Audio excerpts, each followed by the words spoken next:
네, 안녕하세요. 항상 토익 GTF입니다. 이번 영상에서는 토익 GTF는 게임이다 라는 주제로 네, 살짝 뭐 말도 안 되는 주제 같아 보이지만 좀 주제여서 가져왔습니다.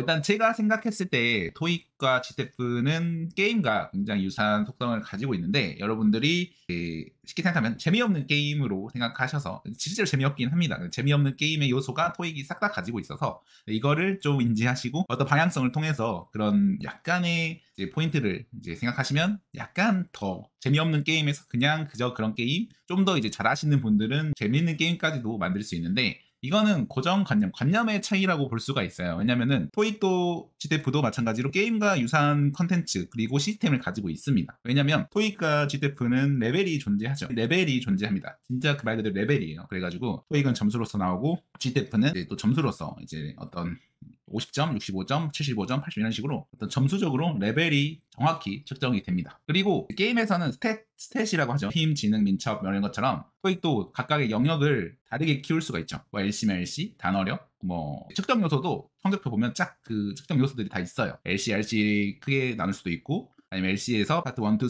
4, RC에서 파트 5, 6, 7 이런 식으로 영역이 다 있습니다. 그러면 레벨도 그렇고 어떻게 보면은 투입값 노력을 했을 때 그 레벨을 올리는 그런 관계라든지 아니면 공부법 말 그대로 공략법 같은 거죠. 게임에서로 치면 공략법 이런 것들 그 다음에 보조 수단 예를 들면 강사나 뭐 학원 그 다음에 이제 인강 이런 것들은 게임을 위한 어떤 스킬 트리 스킬 아이템 같은 게 되겠죠. 뭔가 좋은 레벨업이나 스킬을 잘 쓰기 위한 현질 이런 것들도 굉장히 닮아 있는 게 토익 GTF입니다. 근데 여기서 여러분들이 놓치면 안 되는 게 게임에는 그렇게 이제 돈을 써가면서도 레벨업하고 그렇게 하는 게 재밌는데 토익 GTF는 인생의 어느 정도 커리어에 있어서 직접적인 영향이 있는 그런 게임임에도 불구하고 왜 말 그대로 뭐 같이 느껴지는가라는 거를 고민해 보면 되는데 가장 중요한 요소로는 레벨업이 여러분들이 힘들어서 그런 경우가 많습니다. 레벨업, 즉 토익 점수, GTF 점수가 하는 만큼 안 오른다라는 그런 문제가 가장 커요. 제가 봤을 때는. 그래서 사실 점수야 쏙쏙 오르면 뭐 이 토익 GTF를 떠나서 뭐 신나게 하는 경우가 많겠죠. 굉장히. 그런데 어떤 투자값에 비해서 레벨이 오르지 않으니까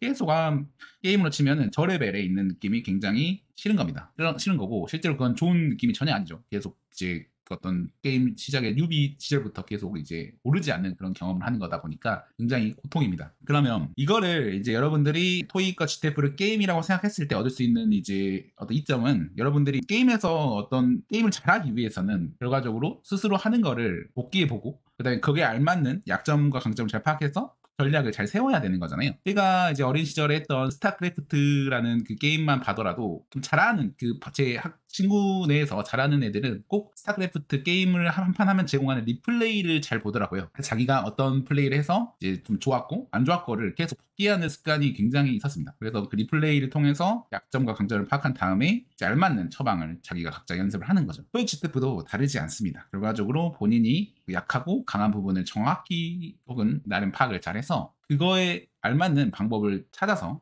그거를 노력을 투자하면 되는 게임이에요. 약점과 강점까지 파악은 생각보다 어렵지 않습니다. 왜냐면 그냥 문제를 시간대로 잘 풀어보고 틀린 개수가 곧 약점과 강점을 그대로 다시 보여줘요. 이거는 테스트 2, 3회분만 풀어봐도 그 데이터가 스스로가 볼 수가 있습니다. LC는 몇 개, RC는 몇 개, 파트는 몇 개, 틀리고 이유형을 틀리고 이런 것들은 분석이 대부분 금방 돼요. 근데 문제는 알맞는 공부법, 풀이법을 찾는 게 생각보다 쉽지가 않은 게 이거는 방법의 효율의 문제이기도 하지만 왔다 갔다 하는 경우가 굉장히 많아서 이거에 좀 비효율성을 더 유발하는 경우가 훨씬 많습니다. 그러니까 어떤 한 방법으로 밀고 가지 못하고 결과적으로 이 방법 좀 더 좋은 것 같네, 이 방법이 맞는 것 같아 이러면서 어떤 방법 A라는 방법이 맞았음에도 B라는 방법으로 전환해 버리면서 그 A 했던 그 노력들이 살짝 그 매몰 비용이 되는 경우가 많아요. 그래서 여러분들이 그 방법론이나 풀이법, 공부법을 이제 좀 돌릴 때 굉장히 좀 신중해질 필요가 있고 한 번 선택한 방법은 그래도 1개월 이상은 좀 밀고 가실 생각을 하시면 좋습니다. 다시 정리하면 토익과 GTF는 게임처럼 이제 레벨이라는 게 존재하고